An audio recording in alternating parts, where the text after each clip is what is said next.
পরীক্ষিত মহারাজ সমগ্র ভারতের ধর্মের মুক্তিমন্ত্র প্রতীক, ধর্মের যুগপুরুষ পরীক্ষিত মহারাজের কথা আমরা শ্রবণ করছি। একদিন দুই দিন করতে করতে পরীক্ষিতের মহারাজের কথা শ্রবণ করতে করতে আমরা কতদিনে এসে উপস্থিত হয়েছি? ষষ্ঠ দিনে আমরা এসে উপস্থিত হয়েছি। আজকে আমরা প্রাণ ভরে সেই পরীক্ষিত মহারাজের দিব্য চরিতাবলীর কথা শ্রবণ করব। সবাই মিলে প্রেম ভরে আমার সঙ্গে সঙ্গে বলুন, জয় জয় নিতাই গৌর প্রেমানন্দে।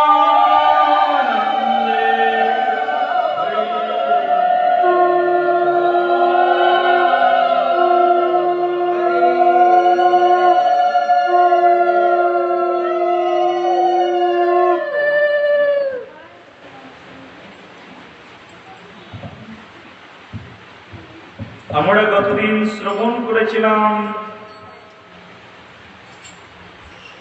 পরীক্ষিত মহারাজ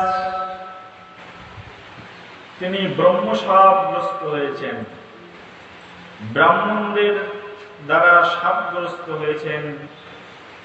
শশাগড়া ভারতের অধীশ্বর মহারাজ পরীক্ষিত, আর মহারাজ পরীক্ষিতের সঙ্গে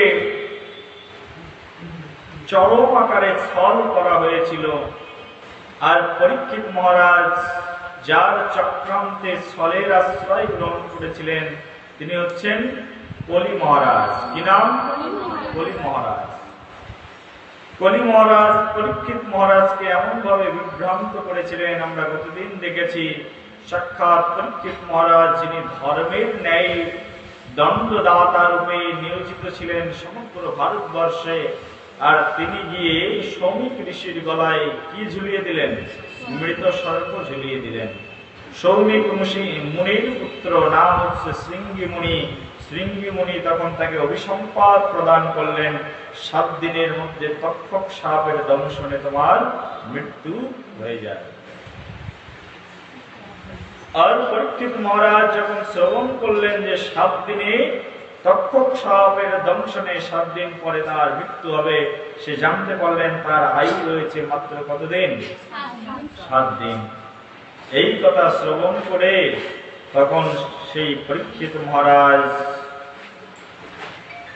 তিনি অত্যন্ত ব্যথিত হলেন না আনন্দিত হলেন? এই কথা শ্রবণ করলেন। শ্রবণ করে পরীক্ষিত মহারাজ ভাবলেন, বেশ, আমার এখন সময় চলে এসেছে। কি করবা? ভগবান লোকে উন্মুক্ত হওয়া। তখন সেই পরীক্ষিত মহারাজ তিনি ভগবান লোকে উন্নীত হওয়ার প্রয়াস গ্রহণ করলেন। যখন শুনলেন তার 7 দিন মাত্র আয়ু রয়েছে, তখন তিনি সব কিছু ছেড়ে দিলেন। ভগবান মহাপ্রাণ সেই পরীক্ষিত মহারাজ সম্পর্কে বলছেন, অত বিহায় ইমম আমমচলোকয়ং বিমরসিত হেয়তয়া পুরস্তাৎ কৃষ্ণং ঘ্রে সেবং অধিমন্যং উপবিশত প্রয়ং অমর্তো নদ্দামঃ।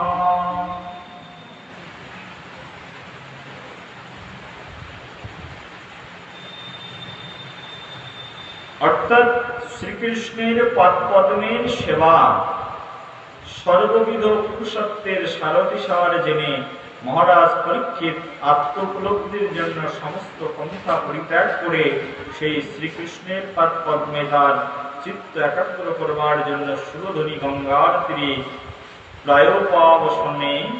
প্রায়োপবাসন করলেন। কি করলেন? যখন পরীক্ষিত মহারাজ শ্রবণ করলেন তার আয়ু রয়েছে মাত্র কতদিন?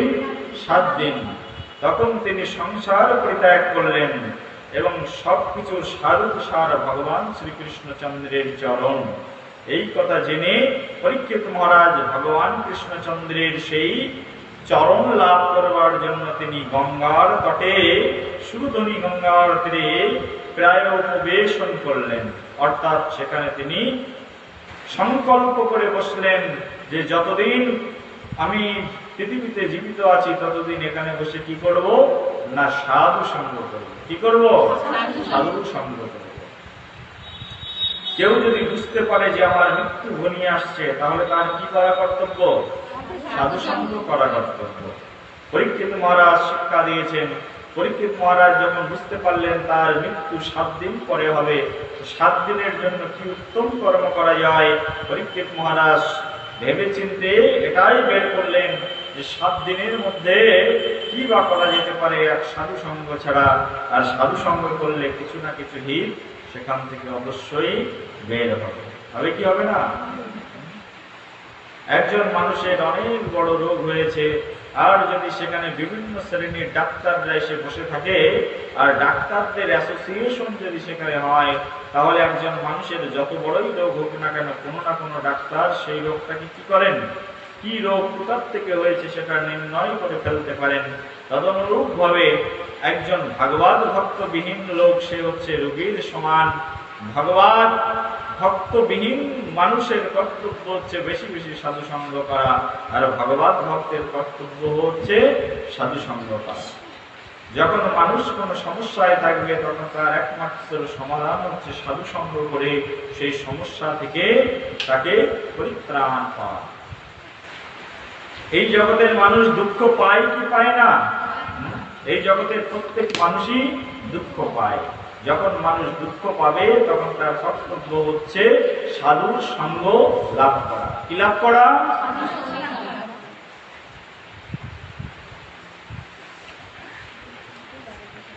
যখন এই জগতের মানুষ একমাত্র সাধু সঙ্গ লাভ করবে, যখন তিনি সাধুর সংস্পর্শে আসবে, তখনই তার জীবনের চরম থেকে চরম দুঃখ দূরীভূত হয়ে যেতে পারে।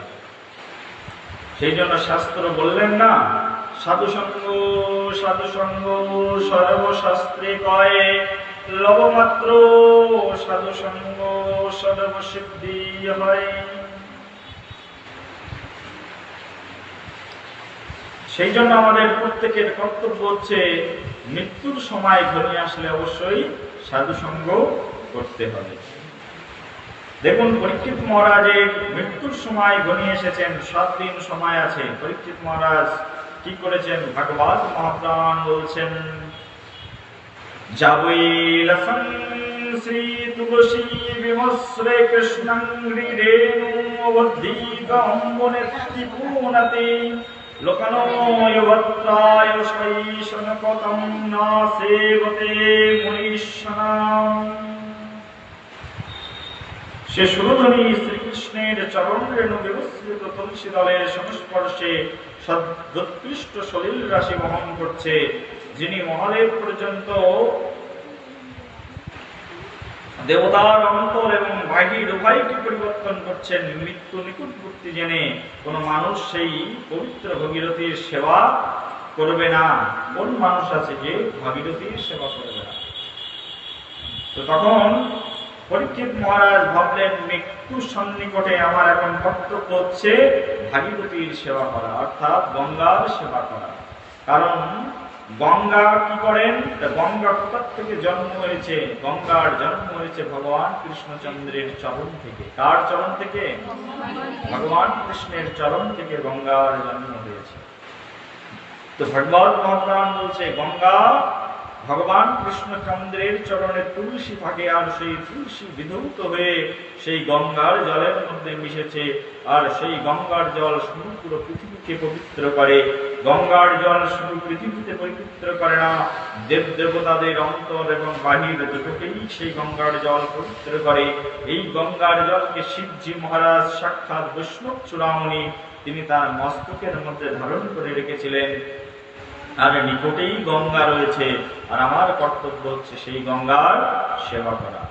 পরীক্ষিত মহারাজ যখন জানলেন তিনি 7 দিন মাত্র বাঁচবেন, তখন তিনি সাধু সঙ্গ করার সংকল্প নিলেন, আর সঙ্গে সঙ্গে গঙ্গা দেবীর সেবা করার ব্রত তিনি গ্রহণ করলেন।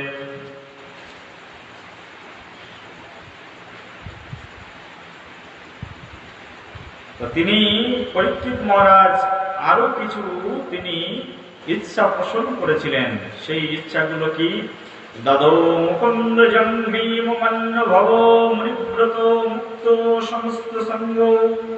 পাণ্ডবদের উপযুক্ত বংশধর পরীক্ষিত মহারাজ তখন স্থির করেছিলেন যে গঙ্গার তীরে উপবেশন করে আমরণ অনশন করবেন, মুক্তিদাতা ভগবান শ্রীকৃষ্ণের পদপদ্মে নিজেকে সম্পূর্ণরূপে নিবেদন করবেন। তাই সব রকমের আসক্তি সঙ্গ পরিত্যাগ করে মুনিদের মতো শান্ত ভাব অবলম্বন তিনি করেছিলেন। কত বড় মহৎ ভক্ত ছিল যে পরীক্ষিত মহারাজ! তিনি ভেবেছিলেন যে তিনি সেই পরমেশ্বর ভগবান শ্রীকৃষ্ণের পাদপদ্মে নিজেকে সম্পূর্ণরূপে তিনি কি করবেন, সম্পূর্ণরূপে সঁপে দেবেন। আর নিজেকে সেই কৃষ্ণ চরণে সম্পূর্ণরূপে সঁপে দেওয়ার জন্য তিনি তখন ব্রত গ্রহণ করলেন। তো একজন রাজা, ভারতবর্ষের সমগ্র ভারতের রাজা, তার মনোবৃত্তি চিন্তা করেন। তিনি চাইছেন কি, তার নিজের জীবনকে সম্পূর্ণরূপে সমর্পণ করে দেবেন। কার চরণে? ভগবান শ্রীকৃষ্ণের চরণে। কৃষ্ণের পাদপদ্মে জীবনকে সমর্পণ করে দেওয়ার জন্য পরীক্ষিত মহারাজ তখন সেখানেই সংকল্প গ্রহণ করলেন। দধৌ মুকুন্দ জঙ্গি মান্য ভব মুনিব্রত মুক্ত সঙ্গ সন্ত। তখন তিনি এই বাসনা করলেন,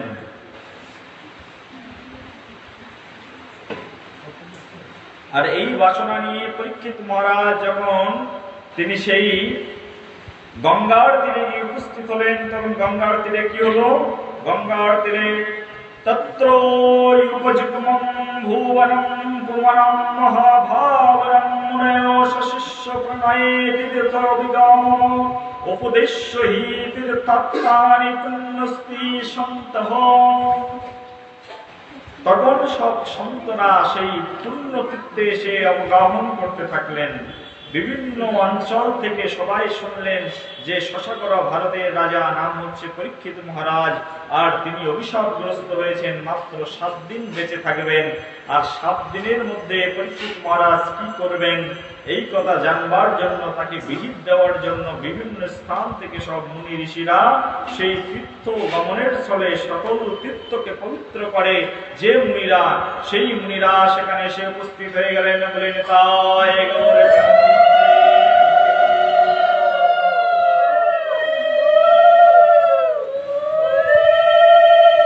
চিন্তা করুন কত বড় কথা! পরীক্ষিত মহারাজ তিনি যখন জানলেন যে আমার মাত্র 7 দিন আয়ু রয়েছে, তখন পরীক্ষিত মহারাজ ভাবলেন যে 7 দিনে কি করা উচিত। 7 দিন যদি আয়ু থাকে তাহলে আমাদের কর্তব্য হচ্ছে বেশি বেশি করে তীর্থ ভ্রমণ করা, তীর্থ স্নান করা, তীর্থে গিয়ে অবগাহন করা। এগুলো কার কর্তব্য? সাধুর, একজন মৃত্যু পথযাত্রী ব্যক্তির কর্তব্য। পরীক্ষিত মহারাজ জানেন তিনি 7 দিন বাঁচবেন, কিন্তু পরীক্ষিত মহারাজ কি করেছেন? পরীক্ষিত মহারাজ 7 দিন বাঁচবেন জেনে তিনি সব সাধুদেরকে সেখানে নিমন্ত্রণ করেছেন। আর বিভিন্ন অঞ্চল থেকে সব সাধুরা দলে দলে সেই পরীক্ষিত মহারাজকে দর্শন করবার জন্য আসলেন। আর শাস্ত্রে এখানে বর্ণনা করা হয়েছে, যখন কোন সাধু কোথাও এসে অবস্থান করেন তো বলছেন তত্রৈপযুগমং ভুবনং পুমনং মহানুভাবং মুনয়া শিষ্য প্রয়াণে তীর্থবিগম।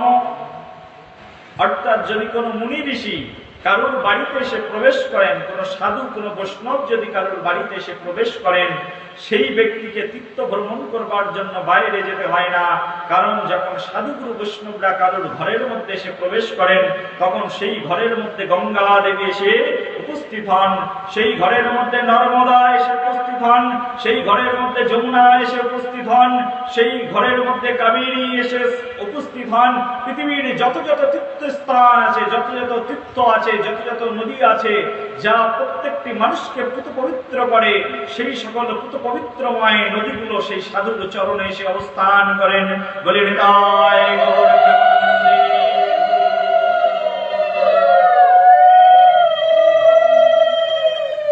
কারুর ঘরে যদি কোনদিন কোন সাধুর প্রবেশ হয়, মনে করবে তার জীবন কি হয়ে গেল?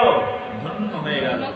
কারণ হয়তো বা তীর্থস্থান, তীর্থে স্নান বা তীর্থ দর্শন আমার ভাগ্যে কখনোই কোনো দিনের জন্য হবে না। আর আমি যদি ঘুরিও, কটা তীর্থই বা ঘুরতে পারি? কয়টা তীর্থ ঘুরতে পারি সারা জীবনে? একজন গৃহস্থ মানুষ ঘর সামলিয়ে, বাড়ি সামলিয়ে, স্ত্রী সামলিয়ে, পুত্র সামলিয়ে, সন্তান সন্ততি প্রতিপালন করে কতটা তীর্থ ঘুরতে পারে? পারে কি সর্বতীর্থ ভ্রমণ করতে? কিন্তু শাস্ত্র বলছে, যদি কারুর ঘরের মধ্যে কোনোদিন এসে কোনো সাধু এসে বাস করে, তখন সমগ্র তীর্থ এসে তার ঘরের মধ্যে উপস্থিত হয়ে যায়। আর যদি কেউ সেই সাধুর চরণ ধৌত জল সে গ্রহণ করে, সঙ্গে সঙ্গে তার সমগ্র তীর্থে ভ্রমণের যে জল, সেই জল তার প্রাপ্ত হয়ে যায়। বলা হয়েছে, তুমি তীর্থ স্নান করতে চাও, তীর্থ স্নান করবার জন্য দূরে যেতে হবে না। সাধু গুরু বৈষ্ণবকে তোমার গৃহে আহ্বান করো।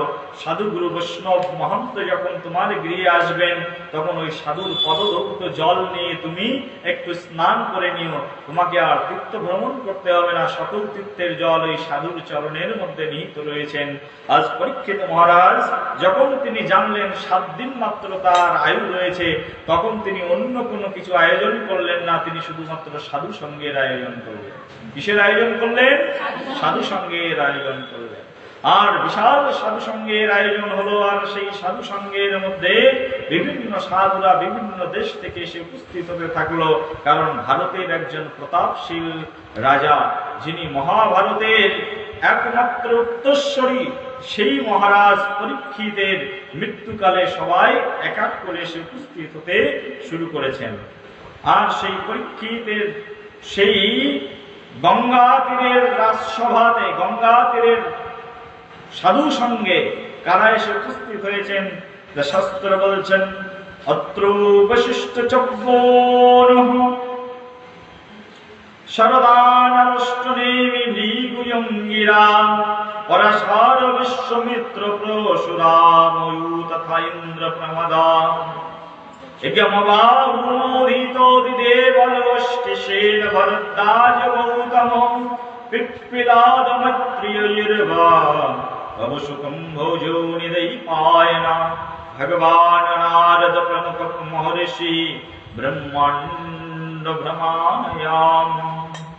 সমগ্র ব্রহ্মাণ্ড ভ্রমণ করতে করতে সেখানে অত্রি ঋষি, বশিষ্ঠ ঋষি, চব্বন ঋষি, অরিষ্টনেমি, ভৃগ ঋষি, অঙ্গিরা, পরাশর মুনি, বিশ্বমিত্র, পরশুরাম, এই সকল মহান মহান মুনিরা সেখানে এসে উপস্থিত হয়েছেন, যাদের দর্শন করা অত্যন্ত ভাগ্যের ব্যাপার। যদি কেউ মনে করে যে আমি সাধু দর্শন করবার জন্য যাব, তাহলে এই যে সকল মুনিদের নাম বললাম, ইনাদের দর্শন করবার জন্য কেউ যদি একবার অভিযান করে, তাহলে একজন এইসব সাধুদের দর্শন করা সম্ভব নয়। কিন্তু সাধুরা যদি কাউকে করুণা করেন, সাধুদের করুণাতে অসাধ্য সাধিত হয়ে যায়। তখন সেই পরীক্ষিত মহারাজের প্রায় প্রবাসনে সেখানে চব্বন মুনি এসে উপস্থিত হয়েছেন। কোন মুনি? নাম কি বললাম? মুখস্থ রাখো, এগুলো শুনে রাখো, জানার দরকার আছে। মুসলিমদেরকে জিজ্ঞাসা করবে, তোমাদের ধর্মের মধ্যে তোমাদের কয়জন ধর্মগুরু রয়েছে, কাদের দ্বারা ধর্ম প্রচার হয়েছে, ওরা টপাটপ বলে দেবে। কোন মুসলিমকে বলবে, কোন মুসলিম বাচ্চাকে দেখবে ঈদের সময় নামাজ পড়বার জন্য সব মুসলিম বাচ্চারা একদম মাথায় টুপি পরে, কেউ কিন্তু লজ্জা করে না মাথায় টুপি দেওয়ার জন্য। লজ্জা করে কি? তারা টুপি পরে গিয়ে ঈদগাহে গিয়ে নামাজ পড়ছে। তাদের মধ্যে অনেক ইউনিটি রয়েছে, অনেক মূর্খরা রয়েছে। অ ক কাকে বলে তারা এখনো চেনে না, কিন্তু আরবি শ্লোক 5 ওয়াক্ত নামাজ কি করে পড়তে হয় তাদের মুখস্থ রয়েছে। তোমাদের আছে? একটা শ্লোক বলতে পারবা? গীতার একটা শ্লোক মুখস্থ আছে কারো? হ্যাঁ, কিন্তু গীতা আমাদের ধর্মের প্রধান ধর্মগ্রন্থ, কিন্তু আমরা কিছুই জানি না। কত বড় হতভাগ্য জীব, তাহলে চিন্তা করো। হিন্দু ধর্মে জন্মগ্রহণ করেছি শুধুমাত্র রূপ দেখানোর জন্য, চেহারা দেখানোর জন্য। হীন জীবন আমাদের। মনে রাখো, আমাদের যেসব আচার্য রয়েছে, যেসব মুনি ঋষি রয়েছে, শাস্ত্র বলছে পরীক্ষিত মহারাজ যখন তিনি প্রায় উপবাসনে উপস্থিত হয়েছিলেন, সেই পরীক্ষিত মহারাজকে দর্শন করবার জন্য সেখানে চব্বন ঋষি বলে একজন ঋষি আছেন, তিনি এসে উপস্থিত হয়েছিলেন। কে চব্বন ঋষি? তা শাস্ত্র বলছে ভৃগু মুনির পুত্র হচ্ছে এই চব্বন ঋষি।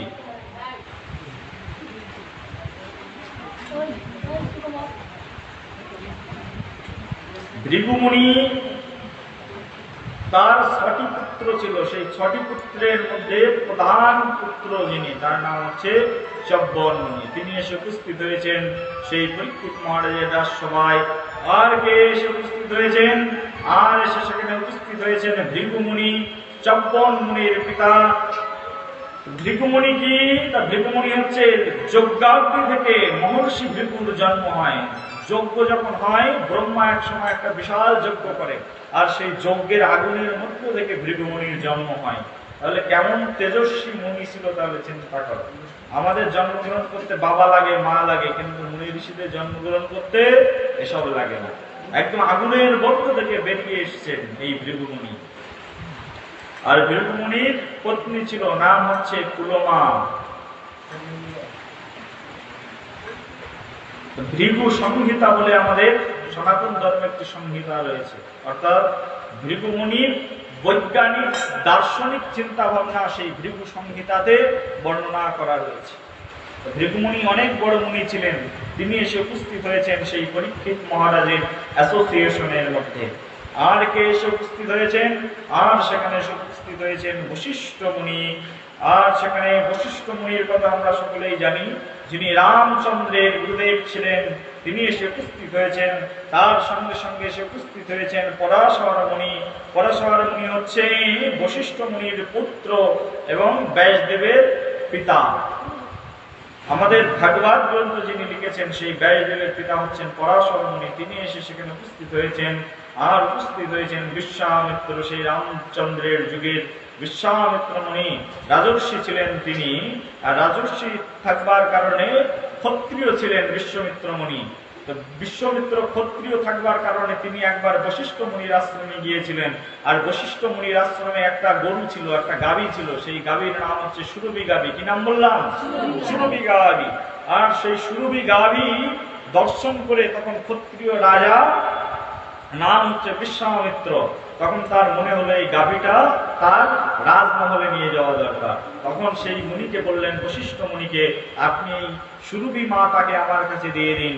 কিন্তু তখন বশিষ্ঠ ঋষি বললেন, এই গাভী আমি কাউকে দিতে পারবো না, কারণ এই গাভী আমার আশ্রিত রয়েছে। তখন রাজা বলছেন, এই গাভী যদি আপনি আমাকে না দেবেন, তাহলে গাভী আমি জোরপূর্বক আপনার আশ্রম থেকে নিয়ে যাব। কারণ রাজ্যে যদি কোনো ভালো জিনিস থাকে সেগুলো কার পাওয়ার অধিকার রয়েছে? রাজার পাওয়ার অধিকার রয়েছে। তখন এই কথা শ্রবণ করে তখন বশিষ্ঠ মুনি বলছেন, যদি তোমার ক্ষমতা থাকে তাহলে তুমি অবশ্যই এই গাভী আমার আশ্রম থেকে নিয়ে যেতে পারো। তখন সেই গাভীর বিশেষত্ব কি ছিল?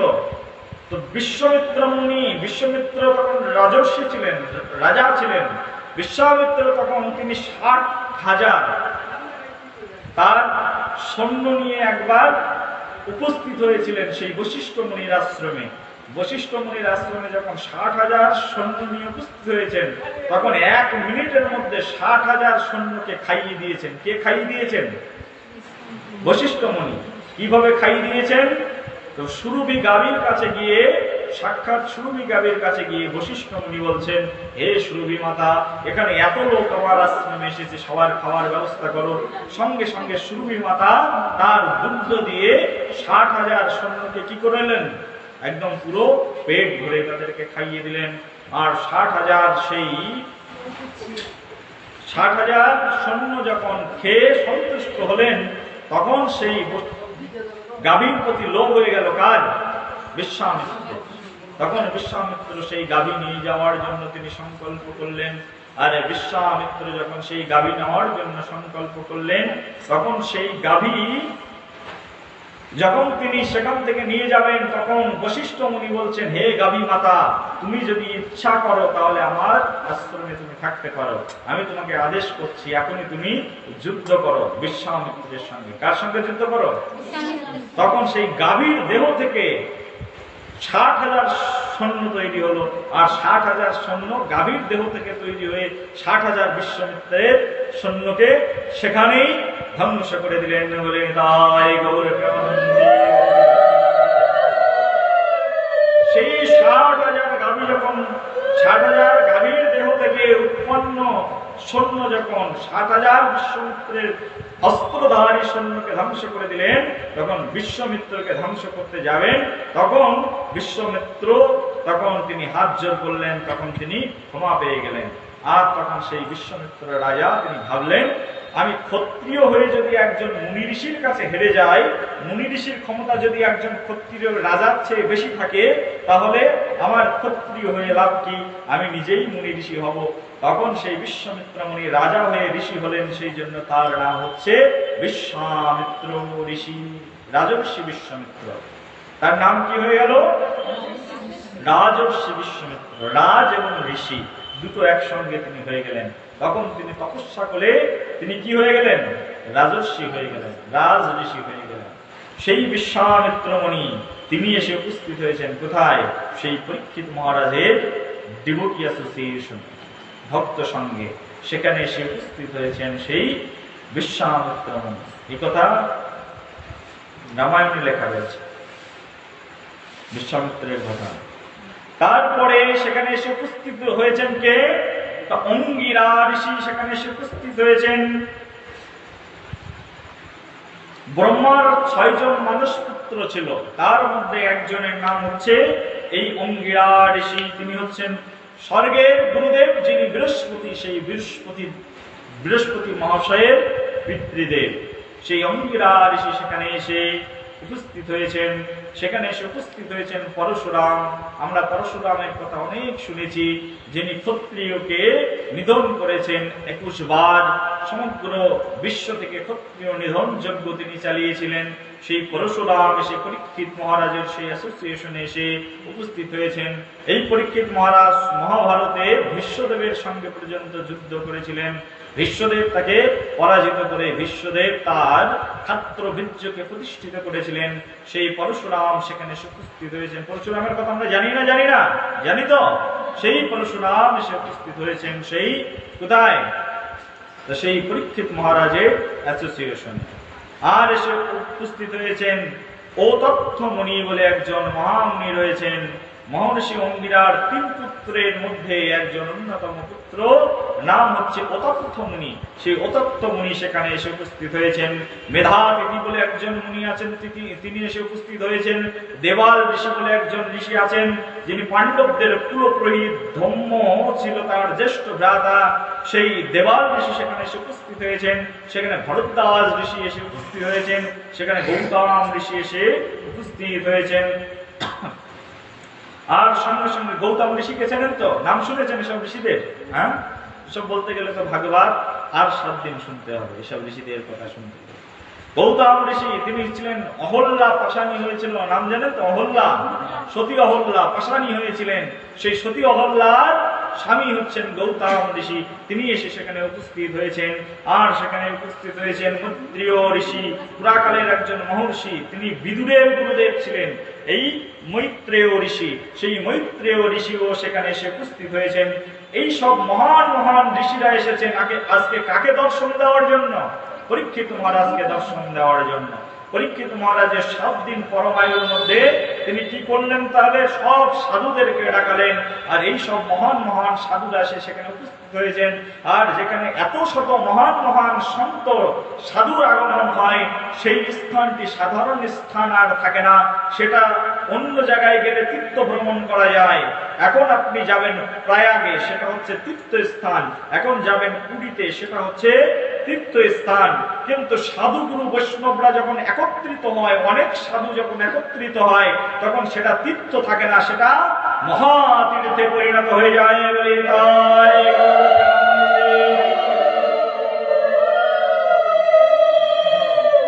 বৃন্দাবনে গেলে তীর্থ হয়, মথুরাতে গেলে তীর্থ হয়, গয়াতে গেলে তীর্থ হয়, কাশীতে গেলে তীর্থ হয়। আর 10 জন সাধু এক জায়গায় বসে থাকলে সেটা মহাতীর্থে পরিণত হয়ে যায়। বলে গৌর হরি হরি হরি হরি। 10 জন সাধু এক জায়গায় বসে থাকলে কি হয়? সেটা মহাতীর্থে পরিণত হয়ে যায়। আর সেই মহাতীর্থ আজকে এসে উপস্থিত হয়েছেন সেই মহাভাগবত পরীক্ষিত মহারাজের জীবনে, যিনি সারা জীবন ধরে কৃষ্ণের কথা চিন্তা করেন, সারা জীবন ধরে যিনি কৃষ্ণকে অনুসন্ধান করেন, তার জীবনের অন্তিম মুহূর্তে এমনই একটি সময় আসে যখন তাকে বাইরে যেতে হয় না, সব তীর্থরা তাকে দর্শন করবার জন্য আসেন, সকল মহান্তরা তাকে দর্শন করবার জন্য আসেন।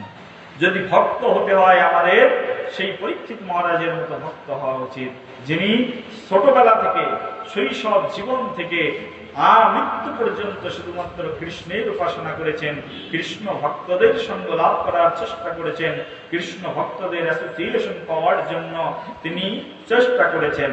ভক্ত যদি হতে হবে, কার মতো হতে হবে? পরীক্ষিত মহারাজের মতো ভক্ত হতে হবে। কত বড় ভক্ত ছিলেন পরীক্ষিত মহারাজ, চিন্তা করুন যে তার মৃত্যুর সময় আর সব মহান মহান সাধুরা এসে উপস্থিত হয়েছেন তাকে দর্শন দেওয়ার জন্য। আমাদের মৃত্যুর সময় কি আসবে এমন সুদিন, এমন সুবর্ণ সময়, এমন গঙ্গার তটে বসে বসে আমরা ভগবানের নাম করতে করতে মৃত্যুবরণ করব? সেই দিন কি আমাদের জীবনে কখনো ঘনিয়ে আসবে? কত বড় মহাভাগ্যবান ছিলেন, কত বড় সৌভাগ্য নিয়ে তিনি পৃথিবীতে আবির্ভূত হয়েছিলেন পরীক্ষিত মহারাজ। আজ অন্তিম সময়ে তিনি কাকে দর্শন করছেন?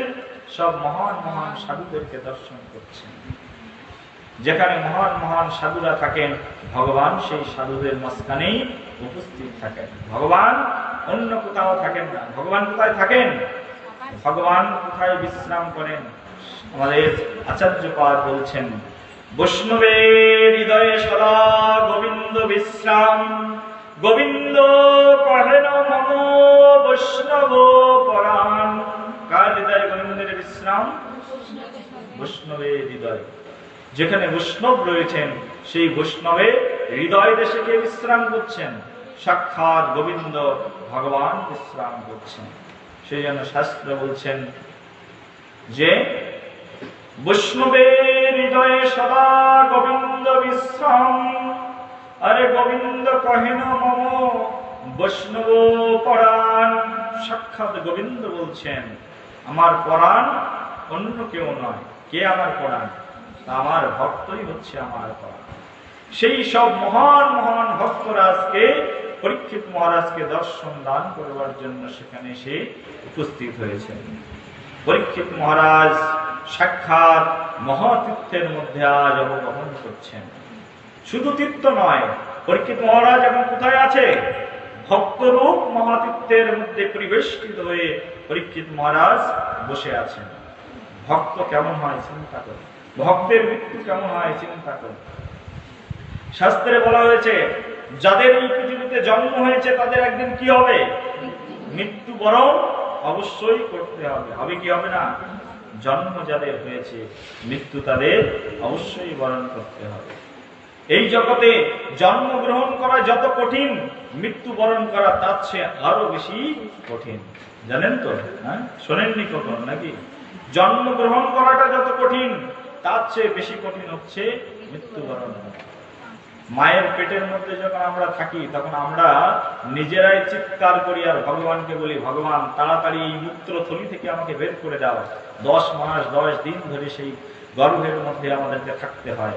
এত বড় ঘর তাই আমরা থাকতে পারছি না, 2 তলা বিল্ডিং থাকতে পারছি না, 3 তলা বিল্ডিং থাকতে পারছি না, 10 বিঘা জমি রয়েছে ঘরের মধ্যে তাও থাকতে পারছি না, আরো চাই আরো চাই। আর মায়ের গর্ভের মধ্যে যখন ছিলাম ছোট্ট একটা জায়গার মধ্যে আমাকে পা হাত সব দলা করে থাকতে হতো। হতো কি হতো না? এখন যদি কাউকে বলা হয় ট্রেনের সিটে, আমরা দেখেছি যে আমরা যখন বাইরের দিকে প্রোগ্রাম করতে যাই অনেককে হয়তো এরকম রিজার্ভেশন সিট পায় না, তখন তারা বলে যে ভাই আমাকে একটু শেয়ার করো। আরে সিটটা আমি টাকা দিয়ে কিনেছি তোমাকে শেয়ার করবার জন্য। আরে তুমি এইটুকু একটা লম্বা একটা সিট রয়েছে সেটা তুমি একজনকে শেয়ার করতে পারছো না, কিন্তু তুমি যখন মায়ের পেটের মধ্যে ছিলে তখন হাত পা গুলো কিভাবে দলা করে তুমি সেই ছোট্ট একটা মূত্রথলির মধ্যে ছিলে, সেটা কি আমরা কখনো চিন্তা করে দেখেছি চিন্তা করে? হ্যাঁ, একটা বড় জায়গায় থাকতে পারছি না, আর মায়ের পেটের মধ্যে 10 মাস ধরে আমাদেরকে সেই ছোট্ট একটা স্থানের মধ্যে, অন্ধকার ঘরের মধ্যে, না ছিল ইলেকট্রিসিটি, না ছিল এয়ার কন্ডিশন, ছিল কি সেখানে কিছু? তার মধ্যে আমাদেরকে 10 মাস অতিবাহিত করতে হয়েছে। আর তখন এত যন্ত্রণা আমাদেরকে ভোগ করতে হতো। যখন একটা গর্ভবতী মায়ের পেটের মধ্যে একটা শিশু সন্তান থাকে, তখন সেই গর্ভবতী মায়ের টক খেতে ইচ্ছা করে, তখন ঝাল খেতে ইচ্ছা করে। আর ঝাল আর টক গুলো যখন খায়, তখন ওই বাচ্চা শিশুর জালি জালি মুখের মধ্যে গিয়ে সেই টক ঝাল খাবারগুলো পড়ে। আর তখন সেই বাচ্চা শিশু সেই যন্ত্রণা সহ্য করতে পারে না, তখন সে চিৎকার করতে থাকে, হাত পা ছুটতে থাকে। আর সব মূর্খ গ্রামের লোকজনগুলো সবাই বলে, দেখো তোমার পেটের মধ্যে বাচ্চা নড়ছে। আরে বাচ্চা স্বাদে নড়ছে না, বাচ্চা যন্ত্রণায় নড়ছে, সেটা কিন্তু মূর্খ মানুষ বুঝতে পারে না। বাচ্চা নড়ছে কেন? সে যন্ত্রণায় নড়ছে। সে চিৎকার করে আর ভগবানকে ডাকে, হে ভগবান আমাকে বাঁচাও, হে ভগবান আমাকে বাঁচাও। ঠাকুর ভক্তি বিনোদ তার শাস্ত্রে বর্ণনা করেছেন, ছিলেন যখন মাতৃ জঠরে বিষম বন্ধন পাশে, একবার প্রভু দেখা দিয়া মোরে বংশিলায় দিন দাসে, তখন ভাবিনু জন্ম পাইয়া ভজন করিব তব, জন্ম হইল পরিমায়া জালে জ্ঞান না হইল লব। যখন আমি মায়ের গর্ভের মধ্যে ছিলাম হে প্রভু, তখন আমি মনে করেছিলাম যে আমি যখন জন্মগ্রহণ করব তখন তোমার ভজন করব।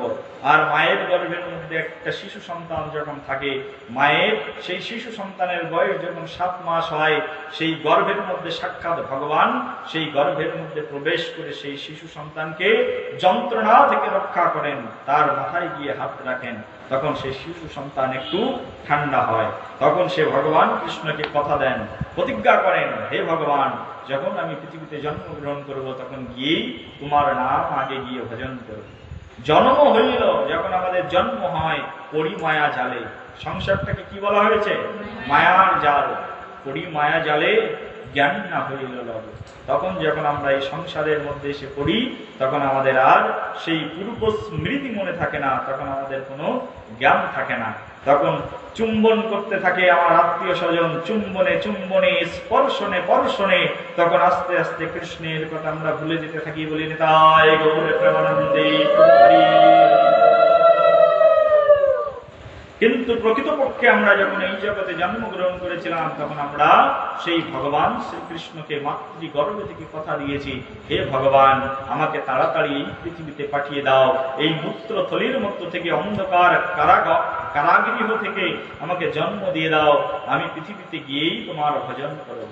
কিন্তু পৃথিবীতে জন্মগ্রহণ করে আমাদের সেই জ্ঞান কাণ্ড জ্ঞান আর কিছুই থাকে না। থাকে কি? থাকলে সবার কপালে একটু তিলক থাকতো। অ্যাটলিস্ট আমরা যে 7 দিন ভাগবত কথা শুনছি, আমাদের কর্তব্য অন্তত 7 দিন কপালে প্রতিলোক করা, কণ্ঠে কণ্ঠিমালা পরা। 7 দিনের জন্য যদি ভক্ত হয়ে যায়, তাহলে সপ্ত নরক থেকে ভগবান আমাদেরকে উদ্ধার করে দেবেন। বলেন তাই গৌর প্রেমানন্দে। আমাদের ভাগবত শাস্ত্রে একটা বর্ণনা আছে, একজন আছে, তিনি হচ্ছেন সাজা সাধু। তার নাম হচ্ছে পুতনা রাক্ষসী। কি সাধু? পুতনা রাক্ষসী। সে একটা বিশাল রাক্ষসী ছিল। সে একবার গেল ভগবান কৃষ্ণকে মারবার জন্য। কৃষ্ণকে মারবার জন্য গেছেন বৃন্দাবনে, কিন্তু বৃন্দাবনে যেতে গেলে তো যে কাউকে বৃন্দাবনে প্রবেশ করতে দেবেন না। মা যশোদা কি সবাইকে ঘরের মধ্যে ঢুকাবেন? যদি দেখেন একটা রাক্ষসী ঘরের মধ্যে প্রবেশ করেছেন, মা যশোদা কি বলবেন এসো এসো, বসো বসো, খাও খাও? বলবে কি? তখন সেই পুতনা রাক্ষসী তার নিজের রূপটাকে পরিবর্তন করে নিলেন, আর পরিবর্তন করে একদম বৈষ্ণবী সেজে নিলেন। কপালে লম্বা করে তিলক টানলেন, এই যে আমরা যেমন টেনেছি, একদম লম্বা করে কপালে তিলক টেনেছেন, আর কপালে তিলক কেটে আবার কণ্ঠে কণ্ঠে মালা করেছেন, আর একদম বৈষ্ণবীর সাজে সেজে নন্দ মহারাজের ভবনে গিয়ে প্রবেশ করেছেন। কিন্তু মনের মধ্যে আছে কি? শয়তানি। মনের মধ্যে কি? শয়তানি ধরে নিয়ে সে বৃন্দাবনে প্রবেশ করেছে। মনটা কলুষতায় পরিপূর্ণ, কিন্তু বাইরের বেশটা কেমন? সাধুর মতো। যদিও সে একজন অসৎ ব্যক্তি, কিন্তু সাধু সাধু সেজে কোথায় প্রবেশ করেছেন? বৃন্দাবনে প্রবেশ করেছেন। আর বৃন্দাবনে প্রবেশ করে ভগবান কৃষ্ণকে কোলে নিয়েছেন। আর কোলে নিয়েছেন, আর পুতনা রাক্ষসী তার স্তনের মধ্যে, দুধের মধ্যে মাখিয়ে নিয়ে গেছেন কি? কালকুট নামক একটি বিষ। সেই বিষ তিনি তার স্তনের মধ্যে মাখিয়ে নিয়ে গেছেন। কাকে খাওয়াবেন? কৃষ্ণ ভগবানকে খাওয়াবেন। ভগবান কৃষ্ণকে খাইয়েছেন সত্যি সত্যি বিষ।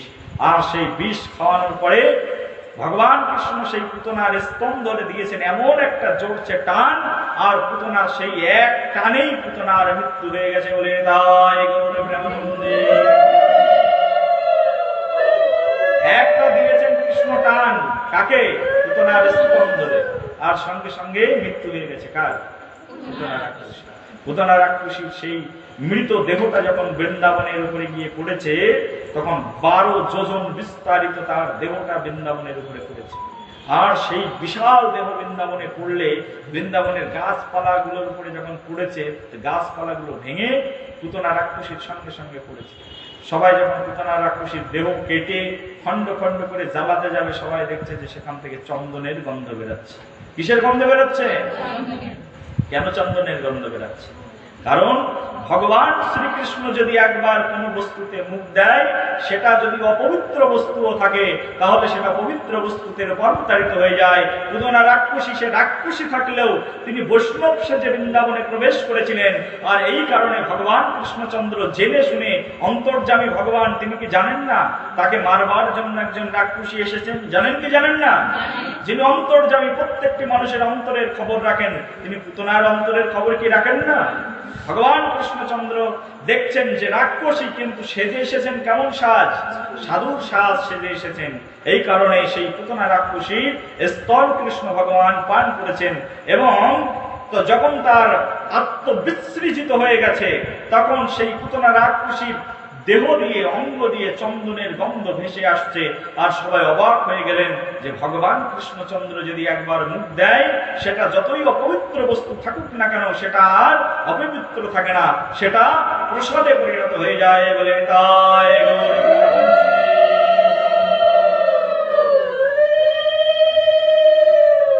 সেই জন্য সাধু যদি প্রকৃতপক্ষে সাধু নাও হতে পারি, সাধু তো সাজা যায়, যায় কি যায় না? হ্যাঁ, 7 দিন এখানে ভাগবত কথা হচ্ছে। আমি সবাইকে প্রথম দিন বলেছি, 7 দিন ধরে এখানে অনুষ্ঠান হচ্ছে। যেখানে ভাগবত কথা হয় সেটাকে কি বলে? ভাগবত অনুষ্ঠান। কোন জায়গায় বিয়ে হয় সেটাকে কি বলে? বিবাহ অনুষ্ঠান। কোথাও জন্মদিনের উৎসব পালন হচ্ছে সেটাকে কি বলে? বার্থডে অনুষ্ঠান। বলে কি বলে না? আর যখন মানুষ অনুষ্ঠান বাড়ি যায়, তখন কি ঘরের কাপড় পরে যায় না সুন্দর কাপড় পরে যায়? হ্যাঁ, ভালো কাপড় পরে যায় কি যায় না? কেউ বিবাহ অনুষ্ঠানে যাচ্ছে, সে 1200 টাকা, 1700 টাকা, 2000, 5000 টাকা দিয়ে বিউটি পার্লারে সেজে যায় কি যায় না? এটাও তো ভগবান কৃষ্ণের অনুষ্ঠান। তাহলে এখানেও আমাদের সেজে আসা উচিত। ঘরের মধ্যে দামি দামি কাপড়গুলো শোকেজের মধ্যে তুলে নিয়ে সেখানেই ধূপ ধুনা দেখাচ্ছি, হ্যাঁ, কাপড় আইনো। মৃত্যুর পরে তোমার কাপড় কি তোমার সঙ্গে যাবে? তুমি যে আজ শোকেজের মধ্যে রেখে কাপড়গুলোকে প্রতিদিন ধূপ ধুনা দেখাচ্ছ। ভগবানকে ধূপ ধুনা দেখাতে ভুলে যায়, কিন্তু কাপড়কে ধূপ ধুনা দেখাতে আমরা কখনোই ভুলে যাই। ঘরের মধ্যে সব শোকেজের মধ্যে সাজিয়ে সাজিয়ে কাপড়গুলো রেখে দিয়েছি। অনুষ্ঠান বাড়ি এসেছি, কার অনুষ্ঠান? সাক্ষাৎ ভগবানের অনুষ্ঠান।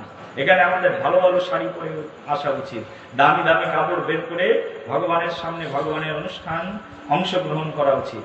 আর যত একেবারে খারাপ জিনিস আছে সেটা ভগবানের জন্য আমরা ব্যবহার করি। আমাদের হচ্ছে এইরকম ইনোসেন্ট মাইন্ড। বলে কৃষ্ণচন্দ্র ভগবান কি, রাধা রমণ ভগবান কি জয় জয়।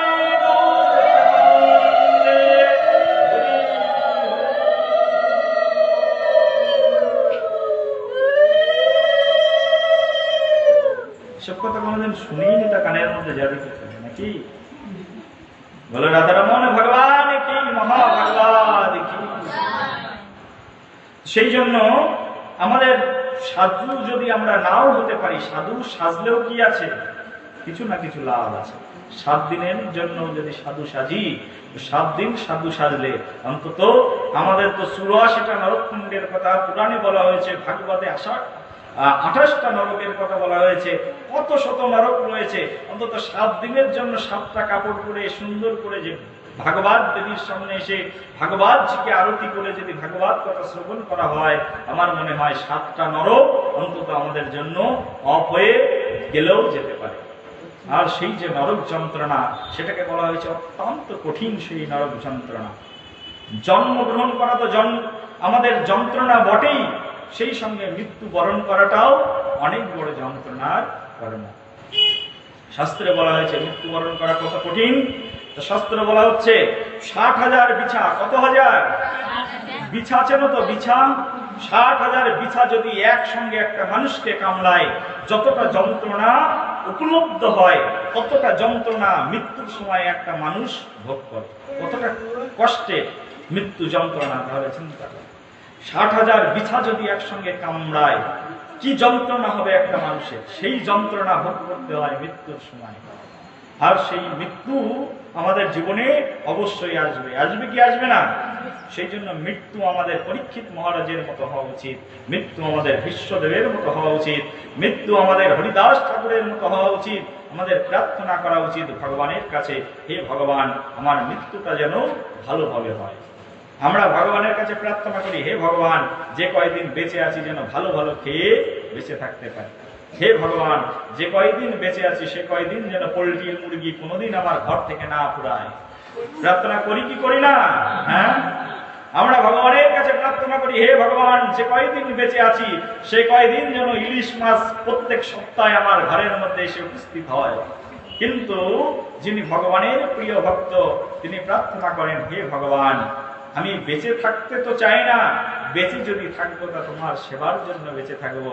আর যেদিন আমার জীবনে মৃত্যুর সময় ঘনিয়ে আসবে সেই মৃত্যুর সময় যেন আমি তোমার দিব্য নাম কীর্তন করতে করতে, তোমার দিব্য কথামৃত শ্রবণ করতে করতে, তোমার সেই দিব্য রূপ মাধুরী দর্শন করতে করতে যেন আমি মৃত্যুবরণ করতে পারি। এটা ভক্তদের প্রার্থনা হওয়া উচিত। পরীক্ষিত মহারাজ সারা জীবন ভাগবত ভক্তি অনুশীলন করায়, সারা জীবন কৃষ্ণের পথ অনুশীলন করবার কারণে অন্তিম সময়ে তিনি মহান মহান সাধুদেরকে দর্শন করেছিলেন। আর সেই মহান সাধুদের হৃদয় দেশে সাক্ষাৎ পরমানন্দ মাধব ব্রজেন্দ্র ভগবান কৃষ্ণচন্দ্র সেখানে উপস্থিত ছিলেন। আর ভগবান কৃষ্ণচন্দ্রের উপস্থিতিতে সেখানে তখন সেই পরীক্ষিত মহারাজের অন্তিম সময় এসে উপস্থিত হয়েছিলেন। পরীক্ষিত মহারাজ সব সন্ত সাধুদের সম্মুখে তিনি হাত জোড় করে বসেছেন। আর পরীক্ষিত মহারাজ তখন সেই সকল সন্ত সাধুদেরকে সাধুদের চরণে আত্মসমর্পণ করলেন।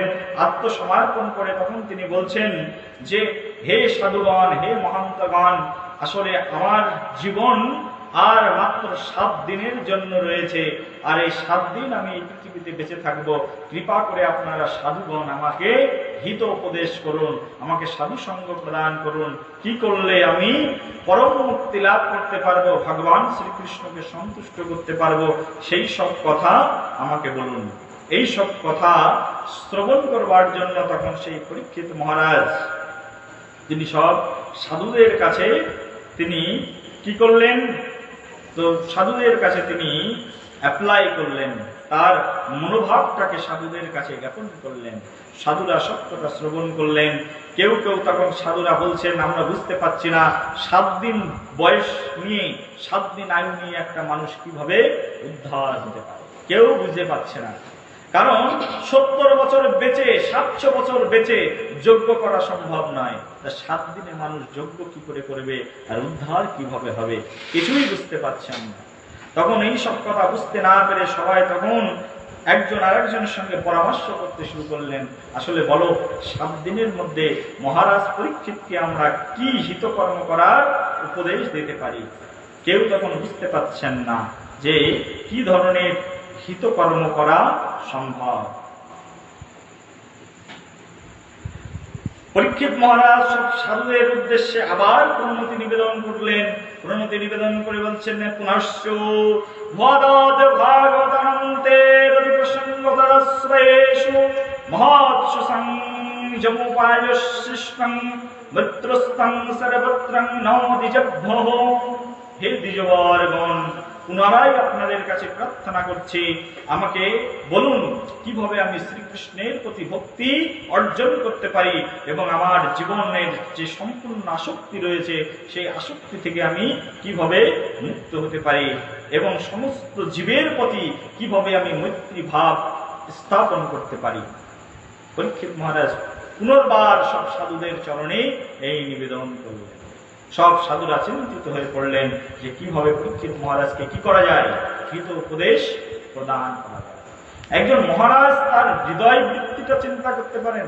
তিনি বলছেন যে আমি কিভাবে আসক্তি মুক্ত হতে পারি। এই জগতে প্রত্যেকটা মানুষের আসক্তি রয়েছে, আছে না নেই? প্রত্যেকটা মানুষের কিছু না কিছু আসক্তি রয়েছে, এমন আসক্তি রয়েছে প্রত্যেকটা মানুষের, সে আসক্তির কথা আপনি চিন্তাও করতে পারবেন না। এমন প্রচুর পরিমাণে আসক্তি রয়েছে। একটা বস্ত্র একজন মানুষের, তিনি বেতন পান প্রত্যেক মাসে, এক মাতাজি বেতন পান 60,000 টাকা মাস গেলে, তার হাজবেন্ড বেতন পায় প্রত্যেক মাসে 70,000 টাকা, কিন্তু বাড়িতে এসে প্রতিদিন একই কাপড় পরতে থাকে, আর সেই কাপড়টা এত পরিমাণ নোংরা হয়ে গেছে, 2 জায়গায় ছিঁড়ে গেছে, তারপরেও সেই কাপড়টার মায়া সে ছাড়তে পারছে না। যেটা ওল্ড হয়ে যাবে সেটার কর্তব্য কি? সেটাকে সঙ্গে সঙ্গে পরিত্যাগ করে যায়। এতটা আসক্তি রয়েছে একটা কাপড়ের উপরে, একটা কাপড়ের মায়াও ছাড়তে পারছে না। আপনাদের এলাকায় কোন এক ভক্তের বাড়িতে গেছি, নাম বলছি না, তার বাড়িতে 30 বছর ধরে ব্যবহার করছে একটা গ্যাসের ওভেনের লাইটার, সেটা তার বাড়িতে রয়েছে। আমাকে গর্ব করে বলছে, জানেন তো এটা আমি 30 বছর ধরে ব্যবহার করছি বলে।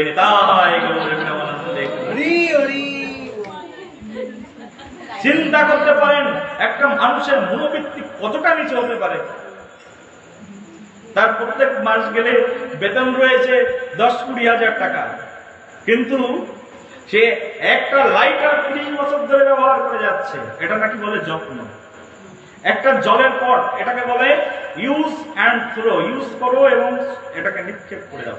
একটা এরকম জলের পটের উপরে মানুষের এত আসক্তি রয়েছে, এটা একদম পুকুরে যাচ্ছে, এটা একেবারে নষ্ট হয়ে যাচ্ছে, কিন্তু একটা জলের পটের মায়াও আমরা পরিত্যাগ করতে পারি না। জানেন আসক্তি কাকে বলে? এটাকে বলে আসক্তি। প্রত্যেকটি মানুষের কিছু না কিছু এরকম আসক্তি রয়েছে। ঘরের প্রতি আসক্তি রয়েছে, বাড়ির প্রতি আসক্তি রয়েছে, কাপড়ের প্রতি আসক্তি রয়েছে, প্রত্যেকটি ক্ষুদ্র বস্তু যা আমার তার প্রতি আমাদের আসক্তি রয়েছে। আসক্তি ত্যাগ করা এই জগতে সবচেয়ে কঠিন কাজ। কি কঠিন কাজ? আসক্তি ত্যাগ করা খুব কঠিন কাজ। আমি আমার ছাত্র জীবনে এক প্রভু ছিলেন, তিনি এরকম জলের পট, একটা জলের পট একদম ভেঙে দুমড়ে মুচকে গেছে, আর তিনি রাজনীতি করবার জন্য বাইরের দিকে যেতেন, তখন এরকম সবাই একটা করে জলের পট দিত, জল খেতে দিত, আর সেই জলের পটটা ঘরের মধ্যে নিয়ে আসতে আসতে প্রায় 15 থেকে 16টা পট জমিয়েছে। আমি একদিন বলছি যে 15 থেকে 16টা এরকম one time use and throw pot আপনার জমিয়ে রাখার কারণ কি? বলছে সময়ে কাজে লাগবে। আমি বলি সময়ে কাজে লাগবে না, আপনার আসক্তিতে কাজে লাগবে। তাই গৌরে প্রেমানন্দ, সময়ে কাজে লাগবে। আরে সময় কাল কখন কিভাবে মানুষের জীবনে আসবে সেটা কালই দেখবে, সেটা সময়ই দেখবে, কিন্তু সময়ে কাজে লাগবে মানে কি? একটা পট জল খেয়েছি, এটা যে ডাস্টবিনে ফেলবো, কিন্তু সেই পটের প্রতি আমার কি রয়েছে? আমি যেহেতু 10 টাকা দিয়ে কিনেছি, অর্থাৎ সেই পটের প্রতি আমার আসক্তি রয়েছে। পট জমিয়েই যাচ্ছি বিনা কারণে। পটগুলো সেখানেই দেখছি, দেখতেই ভালো লাগে। এটাকে কি বলে? আসক্তি। আমাদের প্রত্যেকটা মানুষের এরকম প্রচুর পরিমাণে কি রয়েছে? আসক্তি রয়েছে। আর পরীক্ষিত মহারাজ বলছেন, হে ভগবান, হে মুনি ঋষিগণ, আমাকে কৃপা করে উপদেশ দিন, কি করে আমি এই আসক্তি মুক্ত হতে পারব, কি করে এই আসক্তি থেকে মুক্ত হয়ে আমি ভগবান শ্রীকৃষ্ণের চরণে নিজেকে আত্মসমর্পণ করতে পারি। আপনাদের সবার আসক্তি আছে তো নাকি? কাপড়ের প্রতি আসক্তি, পটের প্রতি আসক্তি। আমাদের কোনো জিনিস ওল্ড হয়ে গেলে সঙ্গে সঙ্গে উচিত সেটাকে পরিত্যাগ করে দেওয়া। আপনি যখন পরিত্যক্ত হয়ে যাবেন, আপনার দেহটাকে পরিত্যাগ করে আত্মা অন্য স্থানে চলে যাবে, যাবে কি যাবে না? সে কিন্তু কৃপণতা করবে না। যখন আপনার দেহ বিগলিত হয়ে যাবে, আপনার দেহ যখন পচে যাবে, গলে যাবে, আপনার দেহ যখন আত্মা বাসের উপযোগী থাকবে না, তখন আত্মা কৃপণতা করবে না, সঙ্গে সঙ্গে আপনার দেহ ত্যাগ করে অবশ্যই সে চলে যাবে। সেই জন্য আপনারও কর্তব্য, যে জিনিস পরিত্যক্ত হয়ে গেছে, যে জিনিসের আমাদের কোনো প্রয়োজন নেই, তার প্রতি আসক্তি না রেখে সেটা সঙ্গে সঙ্গে সরিয়ে ফেলা, এটা হচ্ছে আমাদের বিশেষ কর্তব্য। আর যিনি ত্যাগ করতে পারেন, অচিরাত তিনি ভগবান কৃষ্ণচন্দ্রের কৃপা অনুগ্রহ লাভ করতে পারেন। সেই জন্য ত্যাগ করতে আমাদেরকে শিখতে হবে। সনাতন ধর্ম ভোগের ধর্ম নয়, সনাতন ধর্ম হচ্ছে ত্যাগের ধর্ম। আর কেউ যদি এই ত্যাগ ভক্তি তার জীবনে গ্রহণ করে, অন্তিমে তিনি ভগবান শ্রীকৃষ্ণচন্দ্রের সেই শ্রীপাদ পদ্ম লাভ করবেই করবে। গৌর প্রমাণ।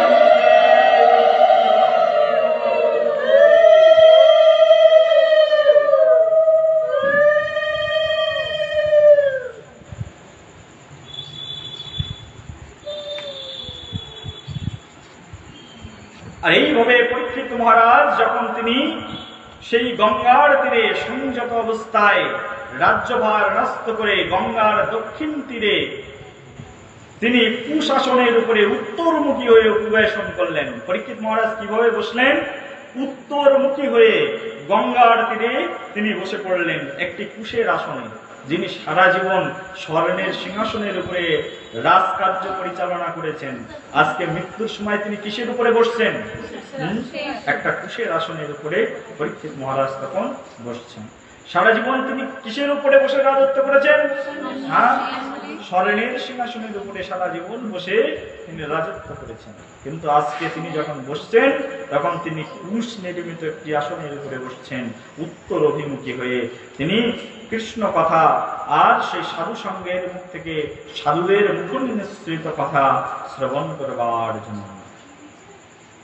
আর পরীক্ষিত মহারাজ যখন এই ধরনের বিশাল ব্রত তিনি গ্রহণ করলেন, ভগবান মহাপ্রাণ বলছেন, এবং তস্মিন নারদে দেব প্রয়োজপবিষ্টে দিবি দেবাসঙ্গং রসস্য ভবৌবতিরান প্রশ্নৈ মূলা মহুর্দুন্দবয়স্য নেদুঃ।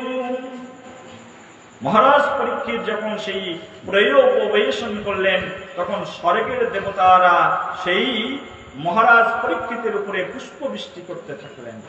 যখন কেউ কারোর উপরে সন্তুষ্ট হয়, তখন কি করেন? পুষ্পবৃষ্টি করেন।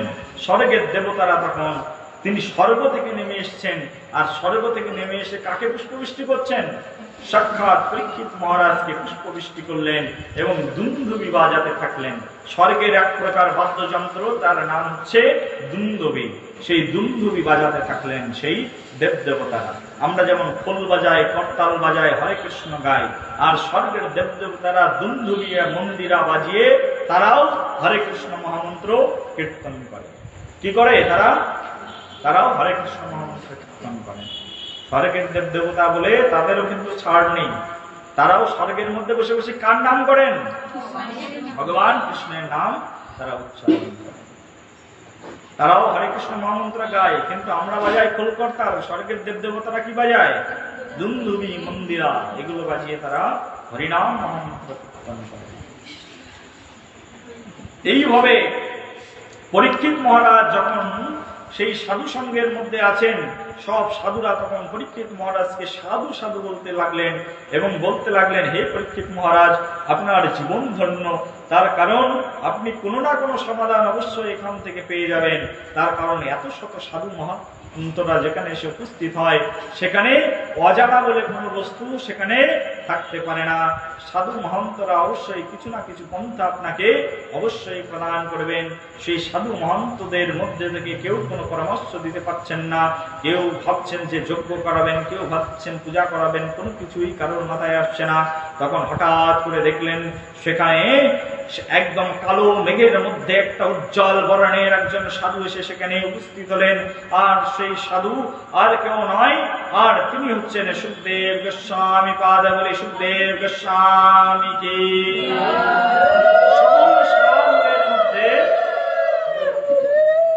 সকল সাধুদের মধ্যে একজন মহান সাধু সেখানে এসে উপস্থিত হলেন। আর সেই সাধুর নাম কি? তো তার নাম হচ্ছেন সুখদেব গোস্বামী মহারাজ। সুখদেব গোস্বামী মহারাজকে, সুখদেব গোস্বামী সম্পর্কে ভগবান মহাপ্রাণ বলছেন, তত্র অভত ভগবান ব্যাসপুত্র যদ্যৎ স্বয়া গাময়টনম অনপেক্ষম অলক্ষং লিঙ্গো নিজলাবতষ্টবৃত্ত চাবলাই অবধূত বেদঃ।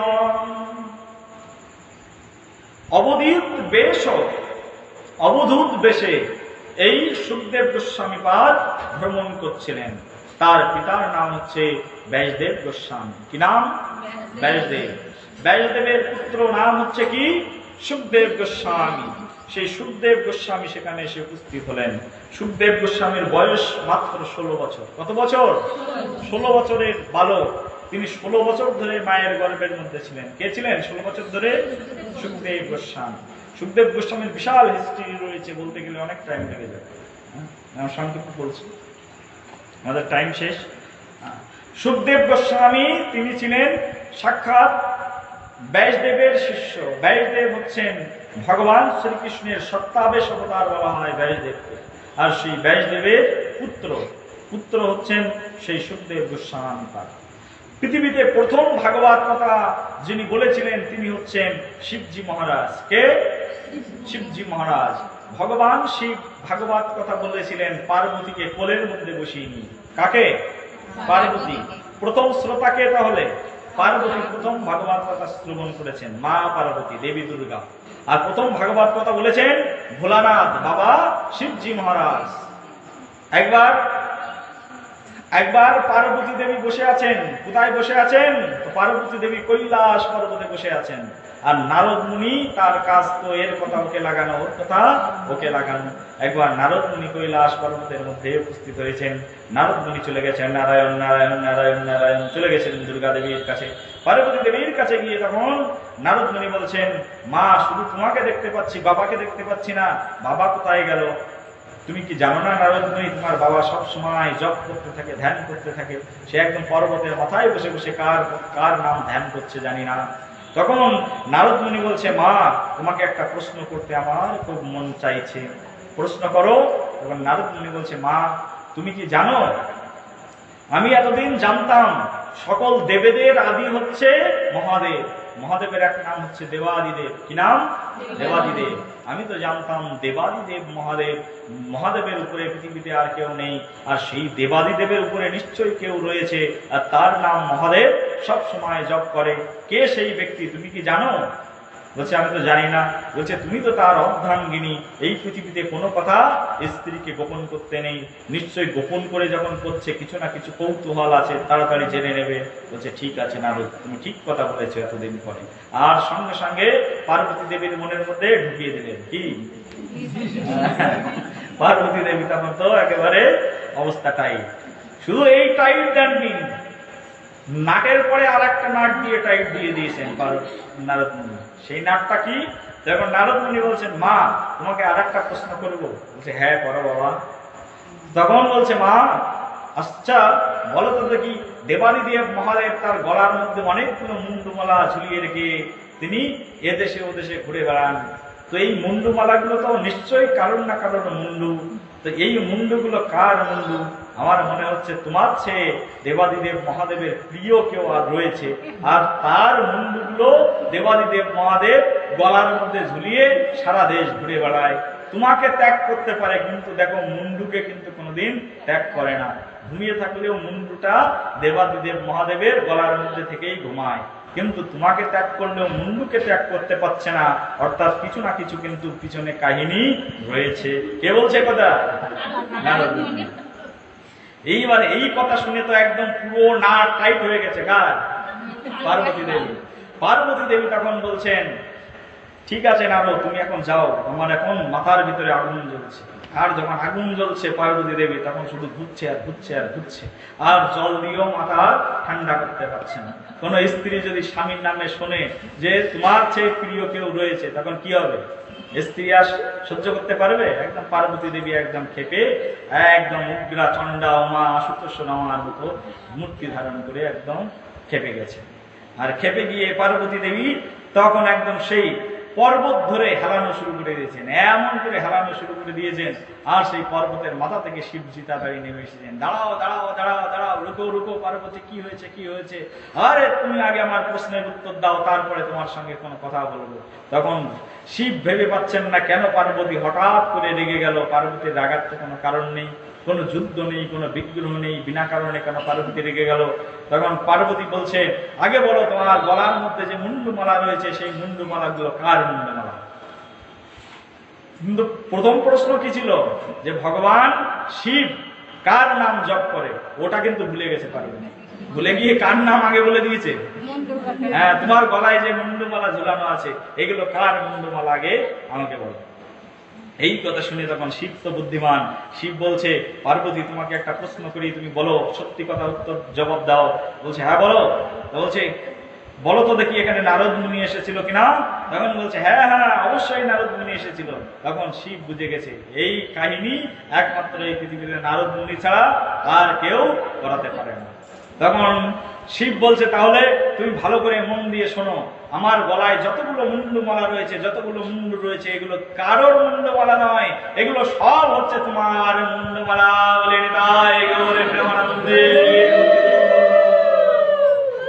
বলে আমার মুন্ডমালা?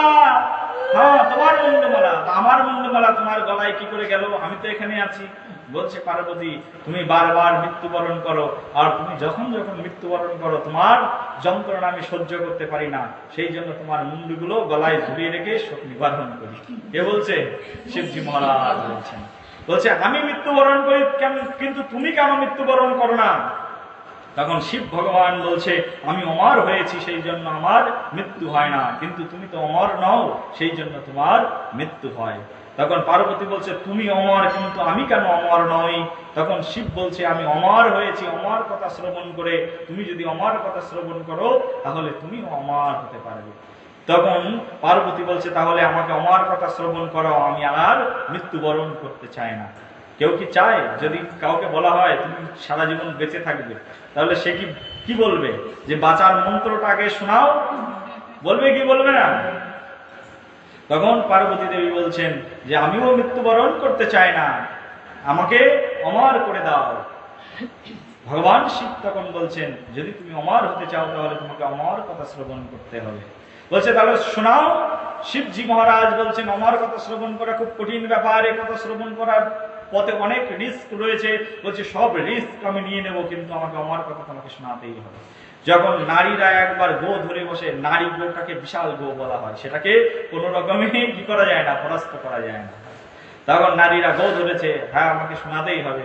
শিবজি মহারাজ বলছে, ঠিক আছে, তুমি যখন শুনবে না তখন চলো একদম নীরব নিলিবিলি জায়গায় বসে তোমাকে আমার কথা শ্রবণ করাবো। নিলিবিলি জায়গা কোথায় আছে এই পৃথিবীতে, কোথায় আছে খুঁজতে খুঁজতে খুঁজতে খুঁজতে শিবজি মহারাজ তখন পার্বতীকে কোলের মধ্যে নিয়ে একদিন চলে গেছেন। কোথায়? একেবারে হিমালয় পর্বতে চলে গেছেন, সেখানে গিয়ে উপস্থিত হয়েছেন সেই আমার কথা শ্রবণ করানোর জন্য।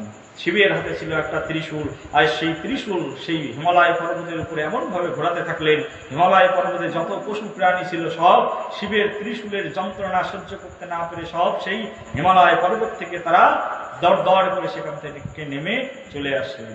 যাদের পা ছিল তারা নেমে গেছে, যাদের পা ছিল না, পা ভাঙা ছিল তারা খুঁড়াতে খুঁড়াতে নেমেছে, যাদের পাও নেই হাতও নেই তারা কি করে সেখান থেকে আসবেন, তারা সেখানেই থেকে গেলেন।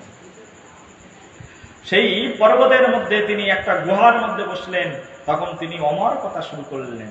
আর অমর কথা যখন শুরু করলেন তখন পার্বতীকে বলছে, পার্বতী শোনো, এই অমর কথা একটা লং প্রসেস, অনেক দিন লাগবে, কমসে কম এখানে যেমন 7 দিন আমরা বলছি, 7 দিন তো লাগবে। হ্যাঁ, 7 দিন ধরে অমর কথা তোমাকে শুনতে হবে, তাহলে তোমার অমর কথা শেষ হয়ে যাবে। এই যে এখানে প্রথম দিন দেখেছিলাম অনেক ভক্তরা এসেছিল অমর কথা শুনতে, কৃষ্ণ কথা শুনতে, কিন্তু প্রথম দিন যারা এসেছিল এখন তাদের মুখ আর দেখা যাচ্ছে না। বলে তাই গৌরে প্রেমানন্দে হরি হরি, কারণ তাদের অমর হওয়ার মতো কোনো বাসনা নেই। পার্বতীর অবতার তো সবাই, অত সহজে কি হবে? অমর কথা শ্রবণ করে অমর হওয়া যাবে অত সহজে? একদম 7 দিন বসে দেখবেন কেউ সহজে ভাগবত পাঠ শুনতে পারবে না, কারণ শুনলেই তো অমর হয়ে যাবে। আর কলি মহারাজ কখনো চাইবে না কোনো ব্যক্তি অমর হয়ে যায়, চাইবে নাকি? সে 7 দিনের মধ্যে একদিন মিস দিলেও দেবে, একদিন 10 মিনিট লেট করে আসলেও সে আসবে, একদিন একটু ঝিমঝিম ভাব আসলেও তার মধ্যে আসবে। আসবে কি আসবে না? আসছে না আসছে না? আসছে সবাই। পার্বতীকে তখন শিবজি মহারাজ বলছে, যখন তুমি আমার কাছ থেকে আমার কথা শ্রবণ করবে, তখন তোমার কয়েকজন শত্রু এসে অ্যাটাক করবে, তুমি অবশ্যই সেই শত্রুদের সঙ্গে তোমাকে যুদ্ধ করতে হবে। বলছে ঠিক আছে, চিন্তা করো না, আমি হচ্ছে সিংহ বাহিনী, আমি যুদ্ধ করতে কতটা পারি তুমি তো নিশ্চয়ই জানো, তোমাকে চিন্তা করতে হবে না, কোনো শত্রুই আমার কাছে আসতে পারবে না। মেয়েদের কাজে যতটুকু হোক আর না হোক, মুখে কিন্তু ফুটানি তার চেয়ে বেশি থাকে। তাই গৌর প্রেমানন্দে বলছে আমি সব ঠিক করে দেবো, তুমি চিন্তা করো না। শুরু হয়ে গেল আমার কথা। কিন্তু শিবজি মহারাজ বলছে, দেখো তুমি তো আমার কোলের মধ্যে বসে বসে আমার কথা শ্রবণ করছো, কিন্তু একটা সত্য রয়েছে, আমি যখন আমার কথা শুরু করব তখন কিন্তু তুমি একটু হু হু করে যাবে, কারণ আমি বুঝতে পারবো যে না তুমি আমার কথা শ্রবণ করছো। তো মাঝে মধ্যে শিব বলছে, কি বুঝতে পারছো পার্বতী? বলছে কি বলছে? শিবের সম্মুখে আজকে পার্বতী দেবী আমার কথা শুনছি, আমার কথা শুরু হয়ে গেল। আমার কথা মানে কি? অন্য কোনো কথা নয়, ভাগবত কথাকেই আমার কথা বলা হয়। ভাগবত পাঠ শুরু হলো। ভাগবত পাঠ প্রথম স্কন্ধ শেষ, দ্বিতীয় স্কন্ধ শেষ, তৃতীয় স্কন্ধ শেষ, চতুর্থ স্কন্ধ শেষ, পঞ্চম স্কন্ধ শেষ। এই যে মাতাজি ঘরের মধ্যে 12টা স্কন্ধ কিনে নিয়ে এসছেন, এই মাতাজি ঘরের মধ্যে 12টা আছে, দেখে আসবে, আজকে দেখে যাবে সবাই, যাওয়ার সময় দর্শন করে যাবে সবাই। এরকম 12টা স্কন্ধ রয়েছে। প্রথম স্কন্ধ, দ্বিতীয় স্কন্ধ, তৃতীয় স্কন্ধ, চতুর্থ স্কন্ধ, পঞ্চম স্কন্ধ, ষষ্ঠ স্কন্ধ, সব শেষ। যতবার বলে শিব মহারাজ যে শুনতে পাচ্ছ, পার্বতী বলছে হুম হুম হুম হুম হুম করেই যাচ্ছে। এইভাবে করতে করতে আস্তে আস্তে একেবারে সেই সপ্তম অষ্টম স্কন্ধে যেই পৌঁছেছে, আর সেই পার্বতী দেবী এসে গেছে ঘুম। তখন ঝিমঝিম প্রথমে আসছিল ঝিমঝিম ঝিমঝিম ভাব, অর্থাৎ নিদ্রা, নিদ্রা আস্তে আস্তে আসলো তন্দ্রা, তন্দ্রা আস্তে আস্তে একদম পূর্ণ ঘুম এসে গেল। আর পূর্ণ ঘুম মানে কি? একদম পুরো নেতিয়ে পড়লো। কার গায়ে? একদম শিবজি মহারাজের গায়ে। আর নেতিয়ে পড়ে একদম ঘুমাতে শুরু করে দিলেন। ওদিকে সেই অমর কথা যে হচ্ছিল, সেই অমর কথা পার্বতীর সঙ্গে আর একজন ব্যক্তি বসে শুনছিলেন, আর তিনি হচ্ছেন সুখ পাখি। কি নাম? সুখ পাখি। সুখ পাখি কি? একটা পাখি ডিম পেড়েছিল, আর ডিম পেড়ে সেই পাখি শিবের জন্য সেখান থেকে উড়ে চলে গেছিল শিবের প্রতাপের কারণে। কিন্তু পাখির ডিম কি আর উঠতে পারে? তার কি হাত আছে না পা আছে? কিন্তু পাখির ডিমের মধ্যে কিন্তু প্রাণ হব হব অবস্থা তখন। আর যেই কৃষ্ণ কথা শুরু করেছে, আর কৃষ্ণ কথা শুরু করতে করতে পাখির বাচ্চা সেখানেই ফুটে গেছে, আর পাখির বাচ্চা সেই ডিমের মধ্যে থেকে ফুটে এসে সেখানে বসে বসে কৃষ্ণ কথা শোনা শুরু করে দিয়েছে। যখন সে পুরো কৃষ্ণ কথা শুনেছে, তখন সেই সুখ পাখি দেখছে, যে সুখ পাখির বাচ্চাটা দেখছে যে মা পার্বতী তো ঘুমিয়ে পড়েছে, আর এই যে মধুর কথা হচ্ছে, এই মধুর কথা তো আমি আর শুনতে পারবো না। এখন যদি শিবজি মহারাজ জিজ্ঞাসা করে, পার্বতী বুঝতে পারছো তো, তাহলে আমি কি করব? তখন যখন শিবজি মহারাজ পরবর্তীতে আবার বলছে যে তুমি কি আমার কথা শুনতে পাচ্ছ, তুমি কি আমার কথা বুঝতে পারছো, তখন পার্বতী আর ভুল বলছে না। তখন এই কথা চিন্তা করে সুখদেব সেই সুখ পাখি ভাবলেন, আমি যদি এখন হু না বলি তাহলে আমি তো অমর হতে পারবো না, অমর কথা শ্রবণ করতে পারবো না। তখন সেই সুখ পাখি তখন পার্বতী দেবীর কণ্ঠ নকল করে হু উচ্চারণ করলেন, বলে গৌর প্রেমানন্দে হরি হরি। কি উচ্চারণ করলেন? হু উচ্চারণ করলেন।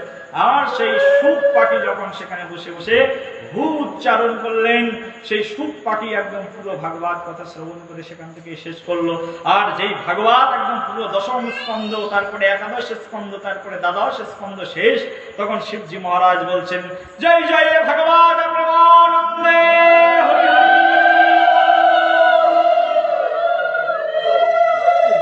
এইরকম শিবজি মহারাজ যেই বলেছেন ভাগবত প্রেমানন্দে কি হরি হরি বল, আর যে ভাগবত প্রেমানন্দে হরি হরি বল দিয়ে উঠেছেন, সেই তো এখানে যারা ঘুমাচ্ছিল তারাও দেখো সেই ভাগবত প্রেমানন্দে হরি বল দিয়ে উঠেছে। আর সঙ্গে সঙ্গে সেখানে পার্বতী দেবী কোলের উপরে লাফিয়ে উঠেছে, সুবিয়ের কোলের উপরে। বলছে কি হয়েছে, কি হয়েছে? আরে ভাগবত কথা শেষ হয়ে গেছে, তো হরিধ্বনি দেবো না। বলছে কখন ভাগবত কথা শেষ হয়ে গেল, আমি তো কিছুই শুনিনি। বলছে তুমি কোন পর্যন্ত শুনেছো?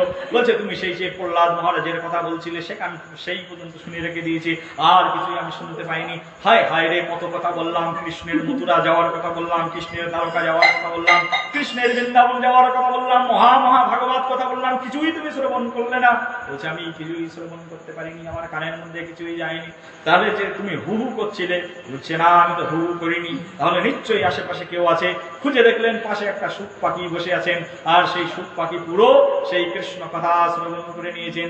শিব মহারাজ তখন একদম গেলেন রেগে, আর রেগে গিয়ে তার হাতে ছিল সেই বিশাল কি ত্রিশূল, আর সেই ত্রিশূল ঘোরাতে ঘোরাতে সেই সুখ পাখিকে তাড়া করলেন। একদম ভোলানাথ ভুলে গেছেন সব কাজ ভুলে গিয়ে কার পিছন পিছন দৌড়াচ্ছেন? সেই সুখ পাখির পিছন পিছন দৌড়াচ্ছেন। আর সুখ পাখি একদম পুরো পৃথিবী একবার পাক দিয়ে নিয়েছেন, আর শিব ভগবান সেই সুখ পাখির সঙ্গে সঙ্গে সারা পৃথিবী পাক দিয়ে নিয়েছেন। পাক দিয়ে নিয়ে আসার পরে একদম যেখানে ছিল একদম সেখানেই চলে এসছে। একদম প্রায় সেখানে দেখছেন যে ব্যাসদেব গোস্বামীর আশ্রম রয়েছে, আর সেই ব্যাসদেব গোস্বামীর আশ্রমে ব্যাসদেবের পত্নী স্ত্রী নাম হচ্ছে অরুণ দেবী, দুইজন মিলে সেখানে বসে বসে ভজন করছেন। কে কে? ব্যাসদেব আর ব্যাসদেবের স্ত্রী নাম হচ্ছে অরুণী দেবী, দুইজন মিলে সেখানে বসে বসে ভজন করছেন। সুখ পাখি দেখলেন কোথায় পালাবো, কোথায় পালাবো, ব্যাসদেবের আশ্রমের মধ্যে প্রবেশ করলেন। আর ব্যাসদেবের আশ্রমের মধ্যে প্রবেশ করে দেখছেন যে সেই অরুণী দেবী সে একদম কাজ করতে করতে, আর ব্যাসদেবের সেই গুনগুনানি শুনতে শুনতে, ব্যাসদেব তো ভাগবত লেখে সারাদিন বসে বসে, আর ব্যাসদেবের সেই বেদ পাঠ পুরাণ পাঠ শুনতে শুনতে তারও এরকম পার্বতীর মতো হা হয়ে যাচ্ছে, একদম তারও ঘুম এসে যাচ্ছে। যেই ঘুম এসে যাচ্ছে পার্বতী দেবীর মতো, কার? অরুণী দেবীরও ঘুম এসে যাচ্ছে, তন্দ্রা তন্দ্রা ভাব। আর যে ঘুম এসে গেছে, হাই একটা তুলেছে, আর সঙ্গে সঙ্গে সেই হার মধ্যে গিয়ে সেই সুখ পাখি প্রবেশ করেছে। বলে তাই সুখ পাখি কোথায় প্রবেশ করলেন? একদম সেই অরুণী দেবীর হার মধ্যে গিয়ে প্রবেশ করে বসে থাকলেন। আর অরুণী দেবী হার মধ্যে প্রবেশ করবেন না করবেন, একদম অরুণী দেবীর গর্ভের মধ্যে ঢুকে বসে থাকলেন। আর এদিকে তখন শিবের পিছন পিছনে এসে একদম ত্রিশূল নিয়ে একদম অরুণী দেবীকে হত্যা করবে। তখন ব্যাসদেব বলছেন, আরে ভগবান শিব, তোমার কি মাথা টাথা গেল? তুমি এখন শেষকালে কি স্ত্রী হত্যার পাপ তোমার মাথার উপরে জড়াবে? তখন বলছে ও হো, তাই তো আমি তো ভুলেই গেছিলাম, এখন স্ত্রী হত্যা পাপ হয়ে যাবে আমার। তখন বলছে ব্যাসদেব বলছে, বলো তো দেখি কি হয়েছে? বলছে তোমার স্ত্রীর গর্ভের মধ্যে আমার শত্রু ঢুকেছে। তোমার শত্রু কে? বলছে সুখ পাখি। কে সেই সুখ পাখি? সব বিস্তারিত ঘটনা বললেন। বলে সুখ পাখি ভাগবত শ্রবণ করে তোমার পত্নীর গর্ভের মধ্যে ঢুকেছে। আমি তোমার পত্নীকে যদি হত্যা না করি তাহলে আমার শত্রু হত্যা করা হবে না। তখন এই কথা শুনে তখন ব্যাসদেব বলছেন, ভোলানাথ তুমি তো সব কিছুই ভুলে যাও, আমি তোমাকে একটা কথা বলি, তুমি ভালো করে শোনো। বলছি হ্যাঁ বলো।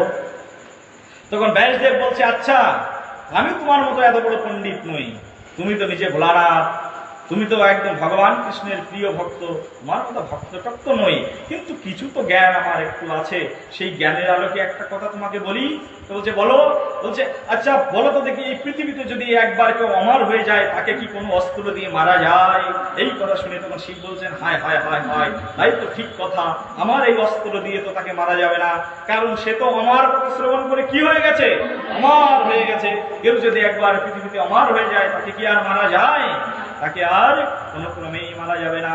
তখন শিবকে বলছেন, তুমি ভোলানাথ এখন সবকিছু ভুলে গিয়ে তোমার স্ত্রীকে নিয়ে ঘরের মধ্যে চলে যাও, তুমি আর আমার স্ত্রীকে মেরে ডিস্টার্ব করো না, তুমি আর স্ত্রী হত্যা পাপ তোমার জীবনের সঙ্গে জড়িও না।